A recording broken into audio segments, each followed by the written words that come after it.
భారత మాజీ ప్రధానమంత్రి డాక్టర్ మన్మోహన్ సింగ్ గారి మృతి పట్ల సంతాప ప్రతిపాదన గౌరవ ముఖ్యమంత్రి గారు.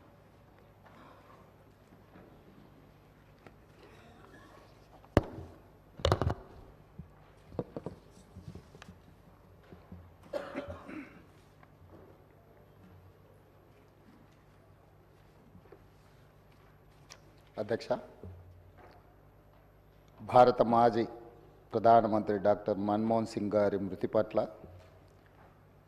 ఈ సభ తన తీవ్ర సంతాపాన్ని వ్యక్తం చేస్తుంది. శోకార్తులైన వారి కుటుంబ సభ్యులకు ప్రగాఢ సానుభూతి తెలియజేస్తుంది. అంతర్జాతీయ ప్రఖ్యాతి పొందిన ఆర్థికవేత్త డాక్టర్ మన్మోహన్ సింగ్ గారు భారతదేశానికి తన విశిష్టమైన సేవలను అందించారు.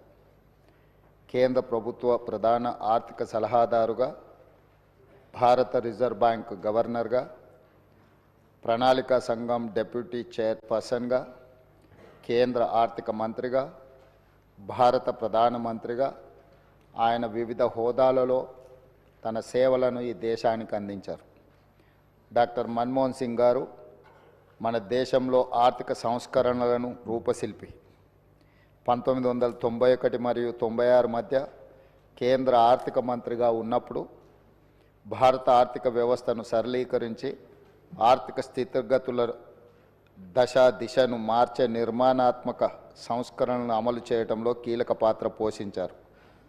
ప్రపంచీకరణ, సరళీకరణ, ప్రైవేటీకరణ విధానాలతో అంతర్జాతీయ స్థాయిలో భారత ఆర్థిక వ్యవస్థను సుస్థిరంగా నిలబడేలా చేయగలిగారు.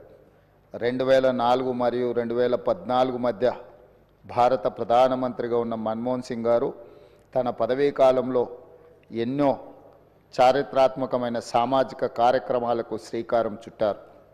కూలీలకు ఉపాధి కల్పించే మహాత్మా గాంధీ జాతీయ గ్రామీణ ఉపాధి హామీ చట్టం, పరిపాలనలో పారదర్శకతను చాటి చెప్పే సమాచార హక్కు చట్టం, ప్రజారోగ్యానికి ప్రాధాన్యం ఇచ్చిన జాతీయ గ్రామీణ ఆరోగ్య మిషన్ ప్రారంభించారు.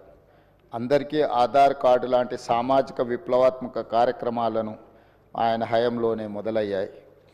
4 కోట్ల తెలంగాణ రాష్ట్ర ప్రజలు డాక్టర్ మన్మోహన్ సింగ్ గారికి ఎంతో రుణపడి ఉన్నారు.